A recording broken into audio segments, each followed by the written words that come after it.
You're watching IGN Live. The Mandalorian is easily one of the most badass new characters of the decade. Here to tell me all about him is the man in the Mandalorian suit himself, Brendan Wayne. Welcome. Hey, thank you for having me. Give it up. Yeah. Thank you. First of all, congrats on the movie. It's fun as hell. I got to take my kid to it, and it's her first time seeing a Star Wars movie in theaters, and that's awesome. So thank you for that. It's amazing that I got to see it a second time with cast and crew, and I was there with Ludwig, the music composer. Yeah. I was with his kids, and that joy reminded me of what Star Wars is all about. It was amazing. The best. Tell me a little bit about sort of developing the visual language for this character. This is something that you have spent years and years on creating now, and that didn't exist before you decided, like, you know, how do we make this guy walk? How does he fight? How does he move? Yeah. Like, tell me a bit about that, because you're working in this big, heavy suit. You're doing stuff that's very different. Yeah, for me, it was the ultimate challenge as an actor, like to try to figure out how am I going to convey all these things without face acting at all. And what a freedom it gave me. I started with Kabuki. And funny, I think eventually what I landed at was my grandfather's feet.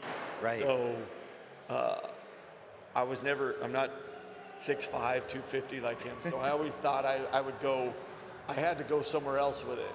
And what this character did for me was bring me to things that are just naturally part of that Western feel. Yeah. That drive. And so Kabuki is Japanese face acting without, with a mask. And so that really informed me. And then Jon Favreau was like, I want you to think of Yul Brynner in Westworld, and I want you to think of Schwarzenegger in Terminator. And it was incredible to see how much that affected what we ended up putting out there. I love that. Yeah, because there's a weight and a power and a presence. I didn't connect the dots of the sort of cultural touchstone of like the Terminator, but that makes perfect sense now that you're pointing it out. So, John Wayne was your grandfather. It's a movie legend. Yeah. Do you feel like this is in your way carrying that legacy, honoring everything he's ever done? I mean, I think it definitely honors what I was taught, which was hard work, love what you do, love those who help you do it, that kind of thing. And then as far as I don't think Sci-Fi would have been his number one, although he beat me to Star Wars. Yeah. He plays the assassin. He's the voice of an assassin in Star Wars: A New Hope. That's so cool. So I'm still riding his coattails. Yeah. Apparently. I mean, Star Wars is effectively space western to a lot of people, right? I mean, I think The Mandalorian gets into that a bit too, which is awesome. I want to talk a bit about Star Wars itself. I'm a massive Star Wars fan, and so every time there's a new Star Wars show or movie, action figures, all that, I'm always like, this is so cool. This is my world. You've been working on The Mandalorian for years now, which means you come to set. There are droids, there are spaceships, there are puppets. Do you ever just look around and go, oh my God, I'm in Star Wars? No, every day.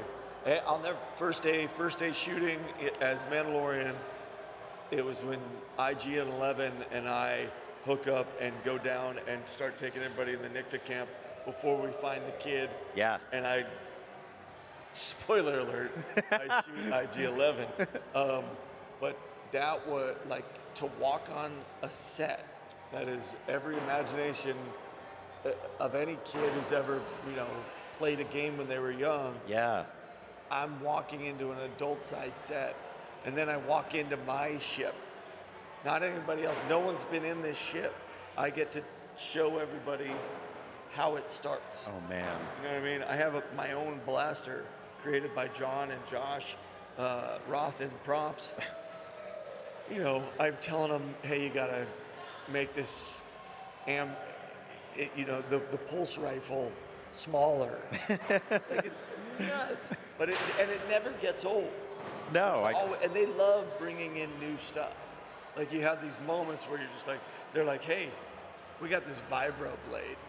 It comes out of your boot, and you're like, or they're like, hey, we got whistling birds now. It's never not incredible. It's action figures getting cooler and cooler accessories basically is the best. Yeah. No, I mean the level of detail is so cool. I think that your ship in the show. This is silly, but I believe that was the first time they ever showed a toilet in live-action Star Wars. No, it is. It is, right? And it was a big deal. We all talked about it. Yeah. And like Dave Filoni, who is pretty much the second coming of George Lucas. Right. He's like, we don't normally have these, but we're going to humanize it a little bit. I'm like, that's a little too human. But you get to work with Grogu, which is, I mean, not many people, very few people can say that. No one can really say it like you could say it. Did you ever drop him? Nope. You never dropped him? Nope, but I will tell you a great story. Lateef's going to kill me. My stuntman, Lateef Crowder, who is a 2-time Emmy winner, I like to make sure everyone knows that, is an incredible stuntman. Anyways, there was this, in season 1, I'm trying to ditch the town, and Grief Karga, God rest his soul, rest in peace, Grief. He ambushes us, and I have to jump into the back of this like buckboard. Well, I mean, they were like, "Can you do it?" I'm like, "Yeah." So I go to start running up, and they're, "No. You got to do it from a standstill." I was like, "No, Lateef can." Oh wow! And so Lateef has our $10,000 Grogu. That's the cheap one. You can't buy that, by the way. That is the Bluetooth one that they don't have to have cables on. Yeah.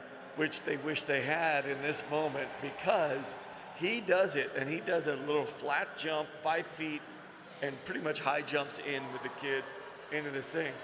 But on one of the takes, he jumps, and all you hear is, F, I lost the kid. And then, thunk. And I was like, it wasn't me. That was pretty awesome. That's incredible. Well, you know what? If someone else did it, that's fine. I'm glad that you didn't have to bring that weight home, because you would have lost sleep that night. I cheat, though. So, like, I get to set 2 hours early. Right. I do my workout, and then I go on set when nobody else is there, and I walk my path, and I do all the lines so that I know what I'm doing, where I'm doing it. So I have a basic idea, because I never wanted Mando to not look cool, even behind the scenes. That is so good to know. Like Yeah. that's dedication, man. I mean, So we asked you before you came on what's one of your favorite stunts, one of your favorite like kind of moments, and you told us specifically about a time you got to rip a droid's arm off, which is just awesome. So I wanted to show that clip and have you kind of walk us through what that was like, because that is it's so gnarly. I love it. For me, I would say there's another one that's probably just as close, which is the opening when I split the guy in half. Yes. But this one was better because I love that Mando hates droids, which in this day and age, your job is to destroy AI. Yes. So Mando is like the epitome of that, like, caveman. And so I'd already done what we call, I love it. I've already done what we call 16 flatbacks, because we were trying to get the shot where Clancy Brown knocks me out. And so I'm doing these just blah, blah, and they can't quite catch it. So that moment was really rewarding, because then the thing comes and I get that gun and I get to shoot him. But it's even funnier because the arm itself that's supposed to release me, they said, hey, we should just, the prop guys, you should go with, like a key. Mm-hmm. They're like, no. And I'm talking like day up. They're like, we want this arm to be the key. And he's like, it's a bad idea. And I think it cost him $100,000 at the end of the day. Whoops. So, yeah, if you wonder why movies cost so much, it's not me. It's things like that. It's things like that. Hey, no, we want an arm. And all I could think of was when we were kids and we had all the figures. Yeah. Always had like accessories or whatever. I guess they still do. And they were like, oh, we can make a robot with an arm that does it. And I was like, is anything not capitalist? Yeah.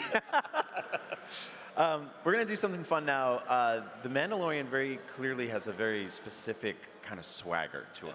He's got this walk. He's got this bop that is, I think, so unique and so iconic. We're going to try something out where, first of all, you show us how it's done. Okay. Then we're going to bring 3 audience members up, and they're going to try it, and the winner is going to get a prize. And we're going to judge. So, oh, I'm going to judge you hard. yes. By the way.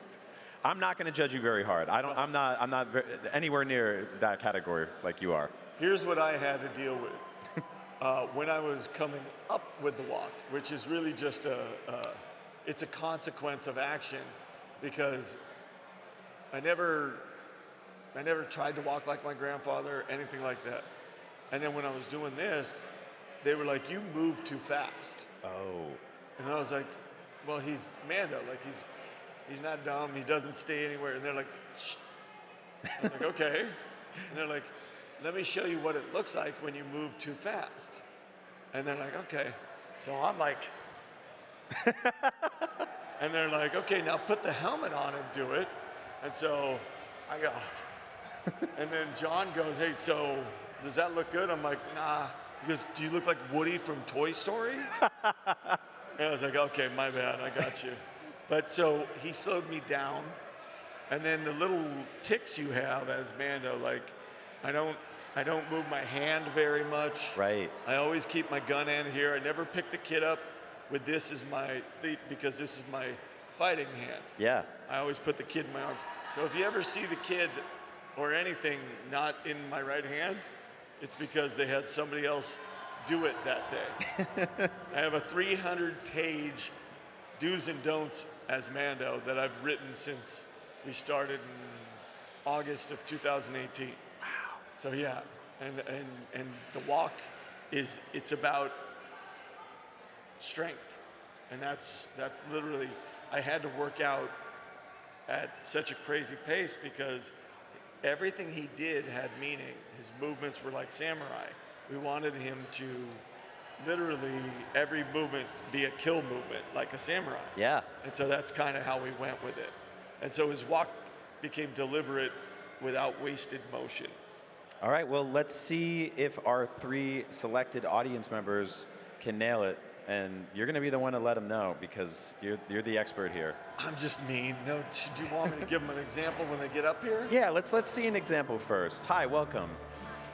All right. Well, you're going to have to go back in the living waters. You're not wearing your helmet. All right, You've so all broken the code. we have your helmet. We have contestant number 1, number 2, number 3. Please put your helmets on. You're going to get in so much trouble. Okay, Brendan, let's see how it's done first. Pay close attention, guys. Oh, and he's doing it with the microphone, too. Ready?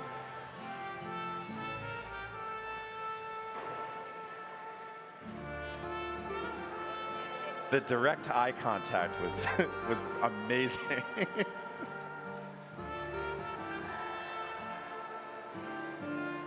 How's that? You guys good? You got good pointers? All right, helmets on. Let's see this. This is the first time since the first time I ever walked that I got clapped for walking. So thank you, you and my parents. All right, contestant number 1. Let's see it happen. Oh, That was good. silky. Yeah, do you see the kind of the bop going on there? I like that. I mean, I'm giving the others room. I would say maybe That's the one to beat so far. maybe I swagged a little too hard in my example. All right, contestant number 2. See what you got. That one's good. So he's got this like stone cold, Yeah. right? Like this very. Notice the upper half Yes. has really held. Yeah. He doesn't waste a lot up there. Yeah, that's good. It's scarier, right? It's menacing. I like that. Nice work, number 2. All right, number 3, you're last. Nope. It's good. It's good. And the turn. Oh, he looked over his shoulder. He's ready to reach for that He's blaster. Intelligent. Yeah. See that? He caught those moments that we gave his Mando. Yes. He never. That was awesome. All right, you guys all took off your helmets. All right, now Brendan, you got to pick a winner. 1, 2, or 3. You know what's really funny about my choice here? What was the little boy's name who owned Woody? What was his name? What's the? Andy. Andy. Yeah, it's on his foot. So who's the winner here? Andy. All right. Give it up to Andy. Well done, Andy. Cool. So we have some awesome prizes for you guys. Thank you so much for joining us here and learning how to do the strut. You are all better walkers now. That was awesome. You probably really did walk like me. He walked more like Mando. Well, Brendan, thank you so much. Everyone, go see The Mandalorian and Grogu in theaters right now. Keep it locked to IGN for much more IGN Live. Thank you. Thank you all. You guys are awesome.